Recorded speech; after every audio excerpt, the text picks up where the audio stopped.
When we talk about a longing for God in the Christian life, we also include a longing to be with his people, which includes wanting to meet together with them in the house of God.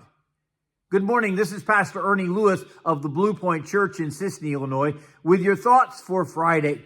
You know, we could talk about an abstract emotion like longing for an invisible God out there. We really want that vertical relationship with God to be first and foremost.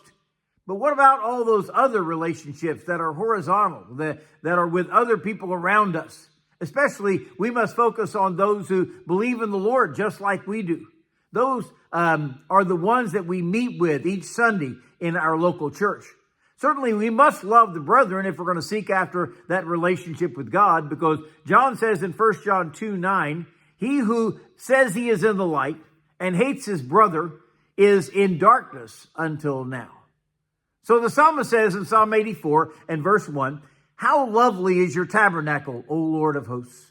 My soul longs, yes, even faints for the courts of the Lord. My heart and my flesh cry out for the living God. You know, the Old Testament tabernacle was the place where they experienced the presence of the Lord in the camp. It was also a meeting place where God's people gathered together for special days or Sabbaths. And the psalmist speaks of enjoying this gathering when he says, how lovely is your tabernacle. He was not talking about a building. He is contemplating being with others that are also God's people. He says, O Lord of hosts. Here we see him longing to be in the presence of the Lord. My soul longs, yes, even faints for the courts of the Lord. The psalmist uses some beautiful phrases here to mention how he feels about entering into God's house. In Psalm 84:10, he says, for a day in your courts is better than 1,000. I would rather be a doorkeeper in the house of my God than dwell in the tents of wickedness. Apparently, this comparison is spending time around the tabernacle, being with God's chosen people, over dwelling in the tents of wickedness.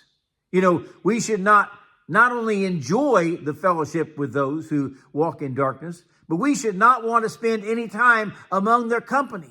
He said, my soul, yes, it longs, it even faints for the courts of the Lord.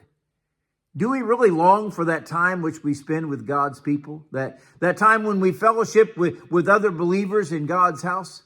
You know, Paul gives a warning to believers who are straying away from God in Hebrews chapter 10.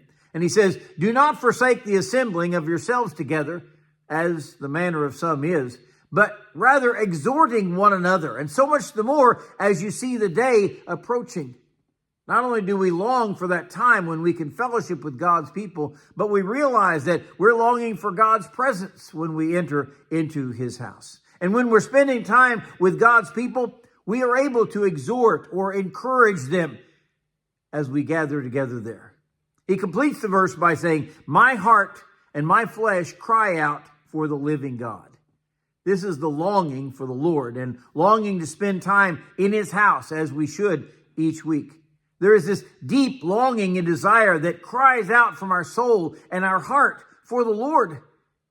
Do we experience that desire, not only for fellowship with God, but with his people on a regular basis?